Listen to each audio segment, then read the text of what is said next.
행복하게 살고 싶다고 외치면서도 왜 현대인들은 칭찬은 귀로 흘리지만 비난은 뼈에 새길까요?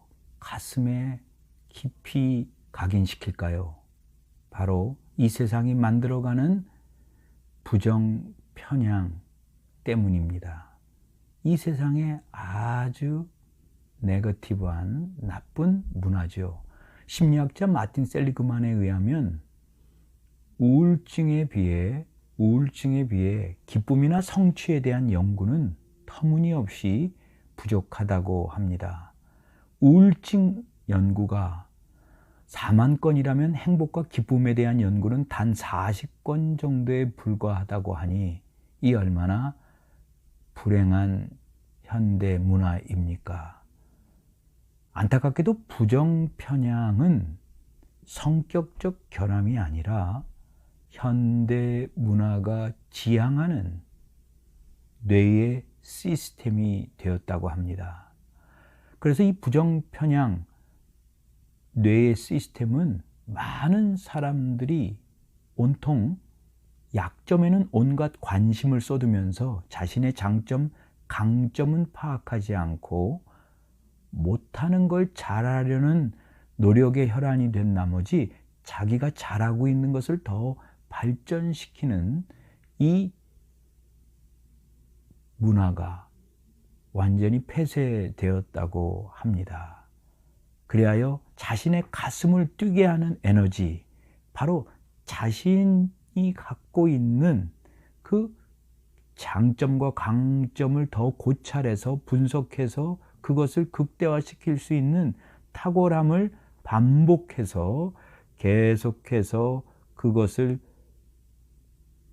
키우는 선순환의 노력보다 그것에 대한 연구보다 악플이나 약점이나 단점에 마음이 빼앗겨서 우울함으로 보내는 현대인들의 비극을 보게 되는데, 바로 이것이 성경의 창세기 35장 18절에 보면 라헬은 운명하면서 죽으면서 자신의 태에서 막 태어난 핏덩이 아들의 이름을 베노니라고 이름을 짓고 세상을 떠납니다. 이 베노니라는 말은 슬픔의 아들입니다. 태어나는 순간부터 어미를 잃고 생모의 젖을 전혀 빨 수 없게 되었으니 그 아이가 얼마나 슬픈 아들인지는 당연지사이죠. 그러나 성경은 창세기 35장 18절에 그 말을 들은 야곱은 즉시 그 아이의 이름을 슬픔의 아들 베논이라고 하지 않고 베냐민, 오른손의 아들이라고 이름을 고쳐줍니다. 여기 오른손은 유대인들에게 있어서는 탁월함, 능력을 상징하는 표현입니다. 이 오른손의 아들이라고 했을 때 야곱이 이스라엘은 그 오른손은 베냐민, 그 오른손은 누구의 오른손이겠습니까? 두말할 것도 없이 하나님의 오른손이죠. 태어나자마자 어미를 잃은 핏덩이 아들을 보는 어미 라헬과 아버지 야곱의 관점은, 해석은 이처럼 판이하게 다릅니다. 슬픔의 아들로 관점을, 초점을 맞춘, 해석한 라헬과 하나님의 오른손에 사로잡힌 능력의 아들, 엑설런트 탁월의 아들 베냐민으로 바라본 관점을 가진, 해석한 이 야곱의 믿음은 바로 야곱이 이스라엘이 되는 결정적인 역할이요, 이 베냐민으로 인해 이 야곱의 해석, 믿음의 관점에 의해 베냐민은 베냐민다워집니다. 문제 많고 말썽 많은 야곱이 마침내 믿음의 조상의 언약의 반열에 오를 수 있었던 것은 결코 우연이 아니라 그가 바로 하나님의 말씀을 믿음의 눈으로 바라보는, 모든 것을 하나님의 은혜 속에서 바르게 해석하는 바로 그러한 야곱의 탁월한 능력이 오늘의 이스라엘을 만들었습니다. 왜냐하면 역사 속에서 가장 핍박과 박해 그리고 차별, 손가락질을 당한 민족은 단연코 유대인입니다. 그런 모진, 박해와 상처 속에서도 유대인들이 전 세계에서 가장 정신병이 적은 건강한 자아를 가진 배경이 뭐냐?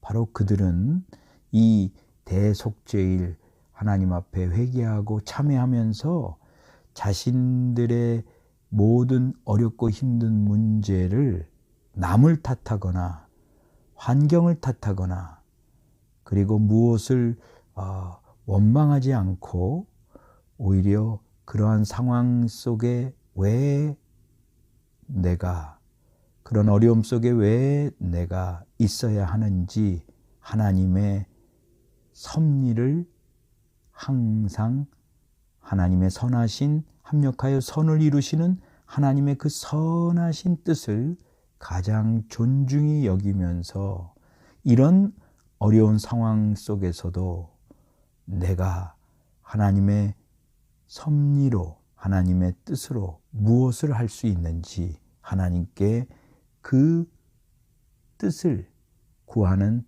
지혜의 사람들이 되었다고 하지요. 엘리 위젤이라고 하는 나치 수용소에서 아우슈비츠 수용소에서 생존한 그리하여 노벨 평화상까지 받은 엘리 위젤은 자기의 모든 가족과 친구들을 가스실에 비누로 그렇게 비참하게 죽임당하는 고통의 아픔을 겪은 사람이 엘리 위젤을 향하여 묻습니다. 네가 어떻게 그런 어려운 환경에서 그렇게 힘든 상황을 잘 인내하고 견딜 수 있었느냐? 그에게는 오직 하나, 자신은 항상 좋으신 하나님, 토부, 엘로힘, 야훼, 토부, 하나님의 선하심을, 좋으신 하나님을 자기는 믿기 때문입니다. 자기가 가스실에 들어가서 죽는 순간에도 자신은 좋으신 하나님을 찬양했을 것이라고 고백하듯이 저와 여러분들의 삶의 현장에서 참으로 가슴 아픈 일이 있을지라도 우리는 항상 부정 편향의 뇌의 시스템으로 우리의 생각이 다 망가질 정도로 그래서 상처를 계속해서 또 핥고 또 상처를 계속 음미하고 상처 속에 살아가는 자가 아니라 오히려 하나님이 내게 주신 가장 내 가슴을 뛰게 하는 나의 장점과 강점을 더 발휘하고 그것을 반복하고 그것을 감사하고 만족해 하면서 그 나의 장점을 강화시키는 반복된 훈련, 그것을 만족하는 감사의 마음, 그리고 그것을 날마다 실천하는 이 선순환이 그리고 그것을 다른 사람에게 나누어주는 소통력까지 나눔까지 이루어질 때 사도 바울은 우리에게 예수님의 말씀을 인용을 하면서 받는 것보다 주는 것이 복이 있다. 이 말을 남깁니다. 저와 여러분들에게 이 행복이 우리의 미셔널 라이프로 내 인생이 하나님께로부터 보냄받은 인생.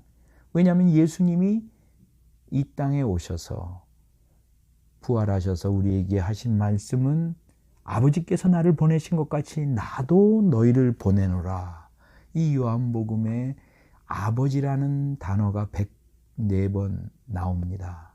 우리와 하나님과의 관계를 머나먼 사이 그리고 하나님과 우리와의 관계를 단순히 창조주와 피조물의 관계 정도가 아니라 전능하신 분과의 관계가 아니라 우리의 아버지시라는 것을 예수 그리스도의 피로 우리에게 강조하셔서 우리의 인생은 하나님의 그 피로 우리의 인생은 하나님께 부정 편향이 아니라 하나님의 가장 소중한, 하나님이 가장 귀하게 여기시는, 바로 우리는 하나님의 은혜의 편향 속에 살아가는 존재라는 사실 잊지 마시고, 우리 모두 이제부터 하나님께 보냄받은 인생, 그리하여 나에게 오늘도 하나님의 심장이 박동하고 하나님의 숨이 내 안에 나를 새롭게 창조하는